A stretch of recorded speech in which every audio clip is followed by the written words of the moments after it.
के आए हुए सभी पत्रकार बंधुओं, भाइयों, दोस्तों, नौजवान साथियों, मैं एक क्षण में थोड़ी सी अपनी बातें बता दूं। मैं मोहम्मद कमरुल हुदा, पूर्व विधायक किशनगंज।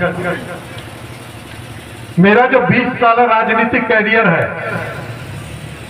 2001 में मैं पंचायत मुखिया बना, 5 साल तक हम मुखिया पद पर रहे। 2001 से 2006 मुखिया रहे और 2006 में पंचायत समिति से जीत करके मैंने किशनगंज जिला मुख्यालय के प्रखंड किशनगंज का प्रमुख 5 साल तक रहा। 6 से 11 मैंने प्रमुख रहा और 11 से 16 मैंने जिला परिषद से जीत करके, जिला परिषद सदस्य जीत करके जिला परिषद के चेयरमैन मैंने 5 साल तक रहा। 11 से 16 मैंने जिला परिषद का चेयरमैन रहा और 16 के बाद फिर से जिला परिषद जीत करके जब चेयरमैन का कुर्सी रिजर्व हो गया तो मैं वाइस चेयरमैन में रहा। 3 साल 2 महीना मैं वाइस चेयरमैन में रहा। संयोग उसी समय ऐसा मौका मिला, आपके सामने आपके नेता, आपके आदरणीय सांसद जावेद आजाद साहब बैठे हुए हैं। अल्लाह का करम से इन्होंने एमपी बन गए और मुझे मौका मिला। जब मौका मिला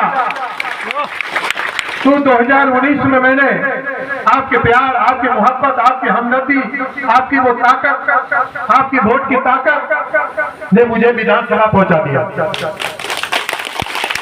मैं 11 महीना का संयोग ऐसा था कि 11 महीना के लिए मैं विधायक बना और 11 महीने में विधायक पद पर रहा, लेकिन शायद अल्लाह को मंजूर नहीं था। संयोग ऐसा था कि अक्टूबर में मैंने विधायक बना। अक्टूबर, नवंबर, दिसंबर, जनवरी, फरवरी, मार्च, 20 मार्च को पूरे देश के अंदर, पूरे हिंदुस्तान में लॉकडाउन लग गया। ये भी अजीब इत्तेफाक था। 20 मार्च को लॉकडाउन लगा। उस लॉकडाउन के काल में मैंने आपके बीच रहा, आपके साथ रहा, आपके साथ कदम से कदम मिलाकर चला।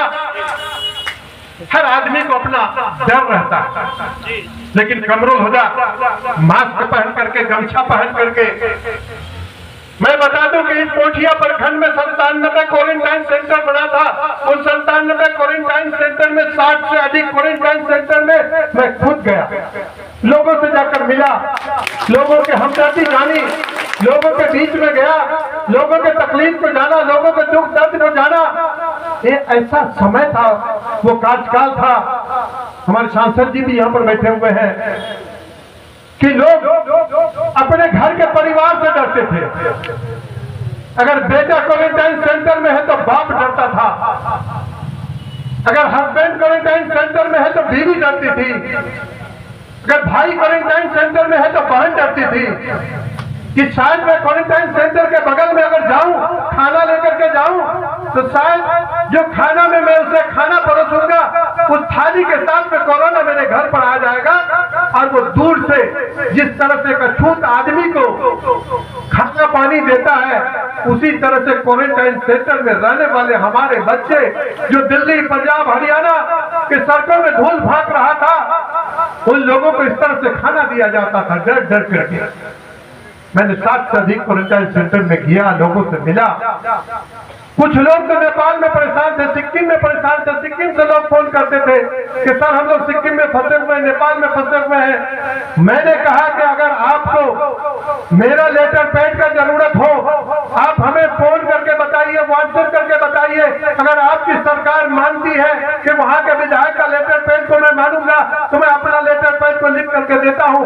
कई जगह में मैंने सिक्किम में भी लेटर पैड दे करके भेजा। जो गोरखा के कई लोग अभी हम यहाँ, अमीरुल भाई हमारे आए हुए हैं, अमीरुल भाई हमारे से बराबर कांटेक्ट में रहते थे। मैंने लेटर पैड भेज करके उन लोगों को सिक्किम से मंगवाने का काम किया, नेपाल से मंगवाने का काम किया। मैंने रहा 11 महीने के बाद फिर 2020 आया। 2020 में शायद अल्लाह को मंजूर नहीं था, मैंने चुनाव लड़ा। उस समय मुझे विस्तार में मैं नहीं जाऊंगा, क्योंकि माननीय सांसद जी यहाँ पर बैठे हुए हैं, उनके भी बातों को हम लोगों को सुनना है। 2020 में मैंने चुनाव लड़ा शायद अल्लाह को मंजूर नहीं था, उस चुनाव में मेरी शिकस्त हुई, चुनाव में मैंने हार गया। कोई बात नहीं है, एक मैदान में अगर 2 आदमी 4 आदमी लड़ते हैं तो जीतता एक ही आदमी है। उस मैदान में आप लोगों ने वोट दे करके जनाब इजहारुल हुसैन साहब को जिताया, जो अभी आपके सामने में विधायक बैठे हुए हैं। बड़ी अच्छी बात है। उस समय इजहारुल हुसैन साहब विधायक बने, मैंने इसी तरह से चलते रहने के बाद तेजस्वी यादव जी ने मुझे खबर देकर बुलाया कि आप हमारी पार्टी में आइए, पार्टी को मजबूत कीजिए। मैंने शॉर्टकट में मैं बताते जा रहा हूं आप लोगों को कि मैंने उनके पार्टी में गया और जिला अध्यक्ष बना, और जिला अध्यक्ष बनकर के 2 साल 8 महीना तक मैं राष्ट्रीय जनता दल के जिला अध्यक्ष बनकर रहा और संगठन को मजबूत करने का काम किया। उसके बाद मेरे दिल में एक आवाज अपना जमीर जागा कि क्षेत्र पार्टियों को छोड़कर जो देश का हालात है, प्रदेश का हालात है, जो देश के अंदर में सरकार है, जो राज्य के अंदर में सरकार है, डबल इंजन की सरकार है, इन सरकारों को हटाने के लिए हमें अब क्षेत्रीय पार्टी को छोड़कर नेशनल पार्टी में जोड़ना चाहिए। मैंने नेशनल पार्टी का दामन थामा। 2 तारीख को मैंने सदस्यता ग्रहण किया और 2 तारीख को सदस्यता ग्रहण करने के बाद आज 14 तारीख है, जो आप सब मिलकर माननीय सांसद जी, माननीय विधायक जी, यहाँ पर डाइस में बैठे हुए तमाम कांग्रेस के नेता, तमाम कार्यकर्ता आज सम्मान समारोह रखे हैं। यहाँ पर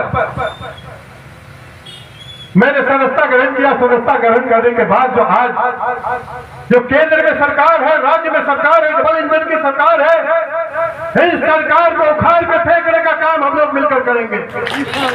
2025 में इसको बिहार से डबल इंजन की सरकार को उखाड़ कर फेंकेंगे और इंडिया गठबंधन का सरकार बनेगा इंशाअल्लाह। और इसी तरह से कांग्रेस में आने का मकसद, कांग्रेस में आने का वजह कि कांग्रेस पार्टी को जिला से लेकर के प्रखंड तक, प्रखंड से लेकर के पंचायत तक, पंचायत से लेकर बूथ स्तर तक हम लोग इतना मजबूत कर दें, इतना मजबूत कर दें कि प्रत्याशी जो भी बने उनको जरा सा भी किसी तरह का कोई मेहनत का जरूरत नहीं पड़े और सारे लोग एक होकर के वोट देंगे। मैं भी चाहता हूं कि प्रत्याशी बनूं, मैं भी बायोडाटा जमा किया हूं, इजहारुल हुसैन साहब भी जमा किए हैं और लोग भी जमा किए हैं। लेकिन अगर पार्टी मुझ पर विश्वास करती है, पार्टी अगर मुझे विश्वास करके टिकट देती है तो मैं चुनाव लड़ूंगा और आप लोगों के बीच में वोट मांगने के लिए आऊंगा और इंशाअल्लाह जीतूंगा। और अगर पार्टी विश्वास नहीं करती है, पार्टी जिस पर विश्वास करेगी, जिनको भी प्रत्याशी बनाएगा, हम सब मिलकर उनको मिलजुल करके जिताने का काम करेंगे और विधानसभा भेजने का काम करेंगे। अभी जो पहले था कि पार्टी टिकट दे देते थे, लेकिन अभी जो समय आया है कि पार्टी के हर तरह का, आदरणीय राहुल गांधी जी, आदरणीय खड़गे जी और बिहार के जो प्रभारी है कृष्ण अल्लावरू जी, सारे लोगों ने मिलकर अपने अपने तरीके से, अलग अलग तरीके से सभी विधानसभा में, सिर्फ किशनगंज में नहीं बल्कि पूरे बिहार के हर विधानसभा में अपना सर्वे करवा रहा है। अगर सर्वे में जिनका नाम आएगा, जिसको टिकट मिलेगी, इंशाअल्लाह हम सब मिल करके उनका साथ देकर उसको जिताने का काम करेंगे। यही उम्मीद करते हैं आपके सामने में। मैं ज्यादा समय नहीं लेते हुए, आदरणीय सांसद जी यहाँ पर बैठे हुए हैं, ये वो सांसद है। सबसे पहले तो मैं बता देना चाहता हूं कि आदरणीय सांसद जावेद आजाद कभी झूठ नहीं बोलता है। एक ईमानदार, एक निष्ठावान सांसद आपको मिला है, जो जब संसद में बैठते हैं, अपनी बातों को संसद के पटल पर रखते हैं, तो तथ्य के साथ अपनी बातों को रखते हैं नरेंद्र मोदी और अमित शाह के आंखों में आंख मिलाकर बात करने वाला सांसद जावेद आजाद है, जो आप लोगों ने मोबाइल में, टीवी में, अखबारों में देखते होंगे कि अपनी बातों को तथ्य के साथ रखते हैं, और जब तथ्य के साथ बात को रखते हैं तो पूरा देश देखता है, पूरा दुनिया देखता है। इसलिए भाइयों दोस्तों, नौजवान साथियों, मैं फिर से